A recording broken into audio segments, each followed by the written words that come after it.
My stepsister tried to ruin my wedding by deliberately planning hers on the same day and destroying my wedding dress by making holes in it. My parents chose to attend her wedding, leaving me alone on mine. But when they saw me on TV, they were shocked. They rushed to my house but were left speechless, because my wedding day was supposed to be one of the happiest moments of my life, but my sister Helen had other plans. When I first told my family about my wedding date, Helen acted like she didn't mind. With a casual smile, she said, "Oh, you're having a small, simple wedding anyway, right? So, it's fine if our weddings are on the same day." At first, I thought I had misheard her, but no, she had deliberately planned her wedding for the exact same date as mine. She knew this would mean that all our relatives and family friends would be at her ceremony instead of mine. My heart sank, but I didn't say anything. I should have known better than to expect anything different from her. Months passed, and finally, the big day arrived. I was nervous but excited, standing in my wedding gown, surrounded by a handful of close friends. I had tried not to think about Helen, but deep down, I couldn't shake the uneasy feeling in my chest. Then, just as the reception was in full swing, I turned, and there she was. Helen, in her wedding dress. I blinked, unable to believe my eyes. "Helen, what's going on? Why are you here? What happened to your wedding?" She smirked, tossing her perfectly styled hair over her shoulder. "Oh, I got curious. Your reception looked like so much fun, so I came to see for myself." I clenched my fists, but I forced a smile. I wouldn't let her ruin this day for me.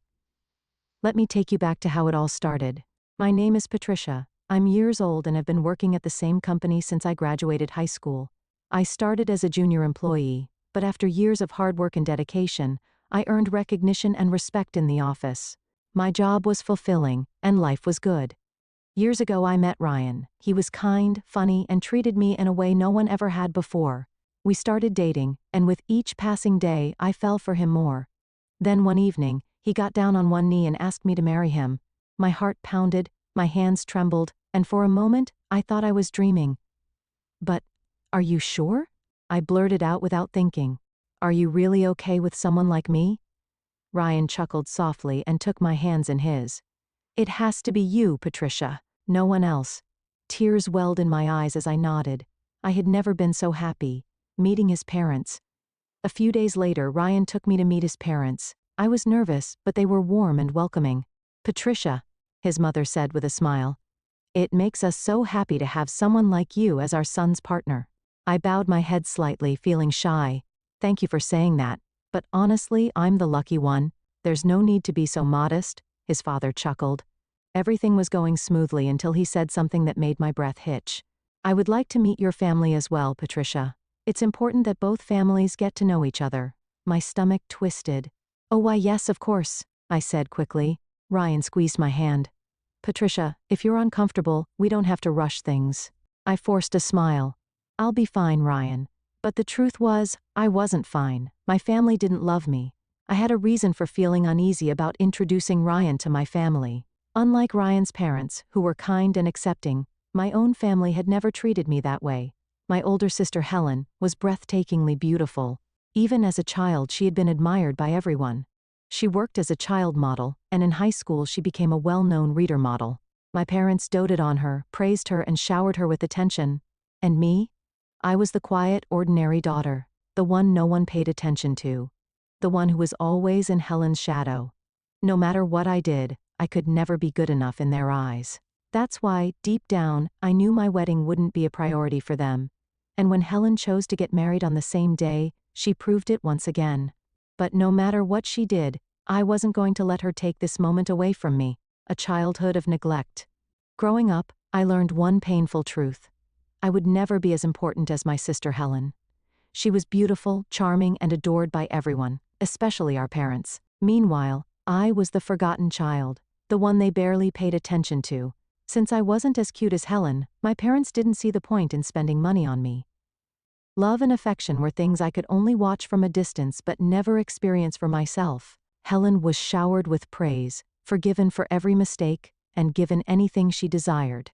But for me, there was nothing. If I dared to ask for something I wanted, I was scolded for being selfish. When I expressed interest in activities like music or art, I was told they were a waste of time and money. It wasn't long before I stopped asking for anything at all.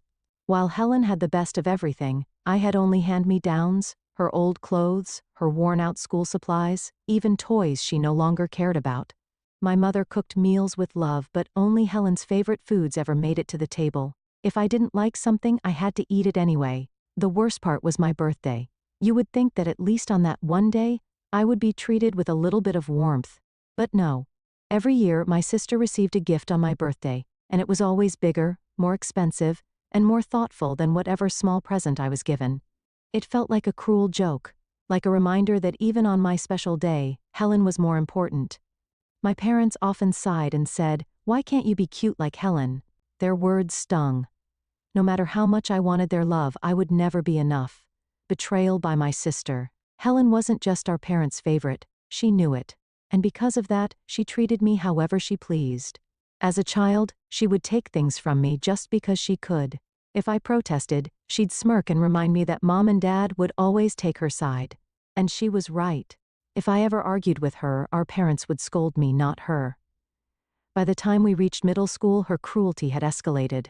There was a boy I secretly liked, someone I never even had the courage to talk to. But somehow, Helen found out. Instead of teasing me like a normal sister might, she did something worse. She approached him herself, acted charming and sweet, and within days, they were dating.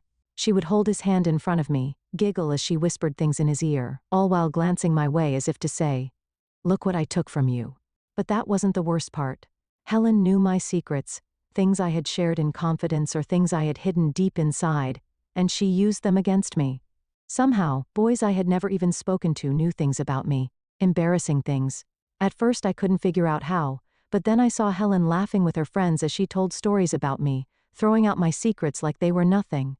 I wanted to fight back to defend myself, but I knew it would be useless. If I so much as raised my voice against Helen, our parents would come down on me like a storm. So I learned to endure, a lonely fight for recognition. Because I received no love from my family, I desperately sought validation elsewhere. I turned to my studies, hoping that if I became the best student, my parents would finally notice me. I worked harder than anyone else, staying up late, studying tirelessly, and scoring top marks on every test. One day, after months of effort, I achieved something incredible. I ranked first in my entire grade. My heart swelled with pride, and for the first time in my life, I believed my parents might finally say, "We're proud of you." Excitedly, I ran home to tell them the news. But their reaction crushed me. "Don't stand out in weird ways," my mother said flatly. "It would be embarrassing for Helen if people thought you were better than her." I froze. I had expected indifference, maybe even a half-hearted, "That's nice." But this was worse than anything I could have imagined. That was the moment I realized it didn't matter what I did. I would never be good enough for them. Still, I couldn't bring myself to give up entirely. I loved learning, even if my achievements meant nothing to my family. But I was terrified of being resented even more, so I began intentionally making small mistakes on my tests. I still ranked well, but never too high, just enough to keep my position around 10th place. The dream that was stolen. Eventually, I managed to convince my parents to let me attend the best high school in town. My argument was simple: it was actually cheaper than some of the other public schools. The only reason they agreed was because they thought they were saving money. But when it came time to go to university, I didn't even get the chance to fight. "We've wasted enough money on you," my parents said. "It's time for you to start working and pay us back." My heart shattered. Unlike Helen, who had everything handed to her, I was expected to give up my dreams. My high school was filled with students who were preparing for prestigious universities, but for me, college wasn't even an option. When my teacher noticed I wasn't applying anywhere, he asked me why. I hesitated, but eventually I told him the truth. His expression darkened, his voice filled with sadness as he sighed. "I wish I could help, but it's a family matter. There's nothing I can do." And just like that, my future slipped through my fingers. I had worked so hard, only to be told it was all for nothing. Cutting ties with my family. "I'm really sorry," my teacher said, looking sad. They couldn't change my situation, but just hearing those words made me feel a little better. At least someone cared. But my teacher didn't stop there. They helped me find a job and even arranged an interview for me at the company I still work for today. I was grateful beyond words.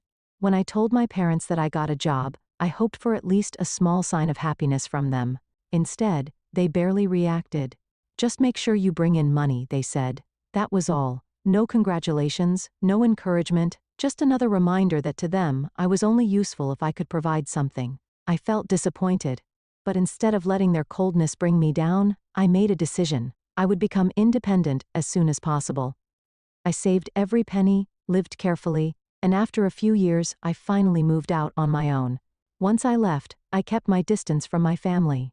At first it felt strange, but over time, I realized I was happier without them constantly bringing me down, facing my family again. Now that I was engaged, the idea of introducing both families made me uneasy. After years of barely speaking to my parents and sister, I wasn't sure how they would react. "It's okay," Ryan reassured me. "Just a simple chat. I don't want you to feel pressured, Patricia." Hearing his kind words, I decided, maybe it's time to see them again. For the first time in years, I went back home to tell my family about my engagement. When I told them the news, my mother barely looked up. "So what?" she muttered. I took a deep breath and tried again. "Ryan's family would like to meet you all." Mom groaned. "That sounds like a hassle. We're not free. There's no need for a family meeting." I expected this reaction, but it still hurt. I sighed, knowing I had no choice but to use the only method that ever worked with them. "Well," I said casually, "I was thinking of treating everyone to lunch at that fancy restaurant in town." At that moment, Helen, who had been lazily lying on the sofa, suddenly sat up. "Wait, what? That place has amazing food. I'm going." Asterisk. Hearing this, my parents' attitude changed immediately.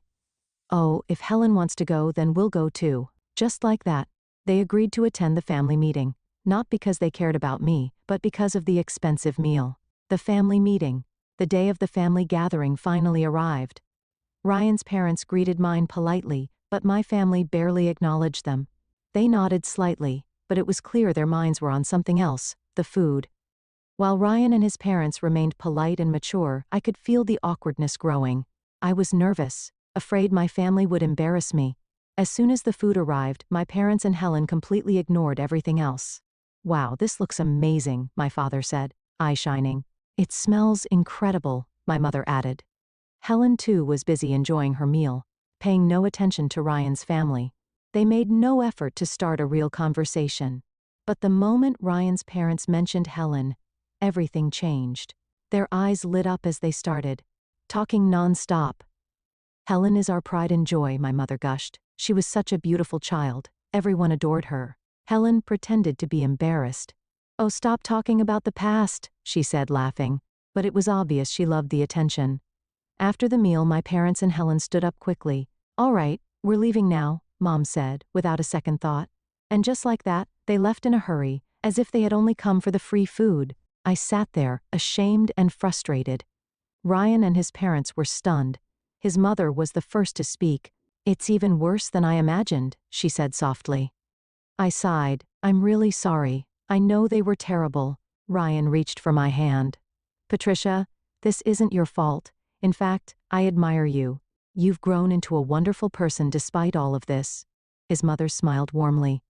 "From now on, Patricia, you can think of us as your real parents." Hearing those words, I felt a warmth in my heart that I had never felt before. For the first time in my life, I realized I finally had a real family. I almost cried, but we kept preparing for our wedding. However, I was worried that my family might cause problems if we had a big wedding. So, I talked to my in-laws and suggested a small wedding with only close family. After meeting my family at the introduction event, my in-laws quickly agreed. Then out of nowhere, I got a call from Helen. She had never called me before, so I felt a little uneasy. "Hello, what's up?" I asked. "I've decided to get married too." "Oh, congratulations. I'm planning to introduce my fiancé. Come to our parents' house next Friday." Before I could say anything, Helen hung up. I had already planned a date with my fiancé that day. When I told him, he said, "It's okay. We can go after the meeting." So, I decided to go quickly, meet them, and leave. When I saw Helen's fiancé at my parents' house, I disliked him immediately. "Wow. Helen was right. You really are plain." "And just a high school graduate," he said. I was shocked. This was the first time we met, yet he spoke to me like that. I had graduated from a well-known university and worked at a famous IT company, but he looked down on me just because I wasn't from an elite background like him. "He has no connection with an ordinary and useless person like you," he added. I couldn't stand being there anymore. I picked up my things and said, "I'm leaving now." Helen suddenly called out, "Wait, we're not done talking yet." "What else?" I asked. She smirked and said, "Our weddings ended up on the same day." "What? But since you're having a small wedding, it doesn't matter, right? You said it would only be for close family." "Wait a minute. That's true, but what about our parents and relatives?" "They will all be at my wedding," she said with a grin. "You'll have a sad little wedding with none of your family there." Helen had planned her wedding on the same day as mine on purpose, just to mock me. She was truly awful, and my parents had agreed with her. I had enough. That was the moment I decided to cut ties with my family completely. When I told Ryan about it, he was shocked. Then, he had an idea. "If your family won't come, why not invite lots of other people instead? There are still 3 months before the wedding. Even if we change the date, your parents won't come, and Helen just wants to make you feel small. Don't let her win," he said. His words made sense, and I felt determined to move forward without my toxic family. I suddenly remembered something about Ryan's father. "By the way, wasn't your father?" 3 months passed and finally, our wedding day arrived. Many people attended, including our friends, co-workers, and Ryan's relatives. At the start of the ceremony, we let everyone know that my family wasn't there. Everyone supported us and told me not to let my sister or parents bring me down. Because of their kindness, the wedding had a warm and happy atmosphere. After the wedding, the reception began, and the host was full of energy since so many people had come. Our friends performed, and thanks to some connections, a professional musician played, making it an amazing celebration. Then, out of the corner of my eye, I saw my parents, Helen and her husband, walk in. I quickly went toward them. They looked shocked as they watched the lively reception. When they saw me coming, they also walked toward me. "What is this?" Helen asked, confused.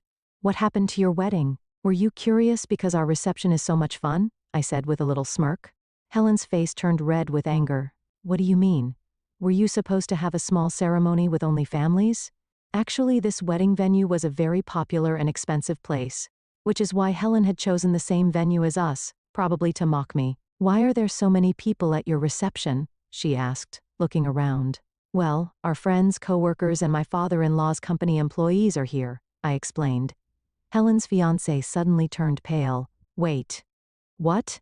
The groom's father's company employees?" Then, he looked around in shock. "No way.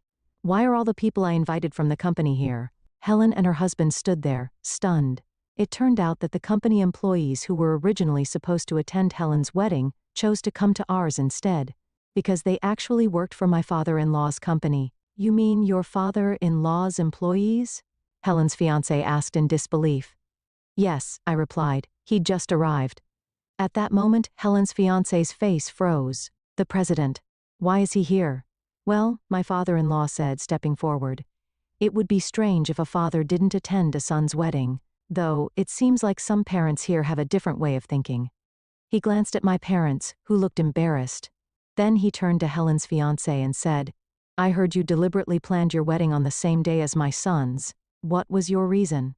Helen's fiancé immediately tried to shift the blame.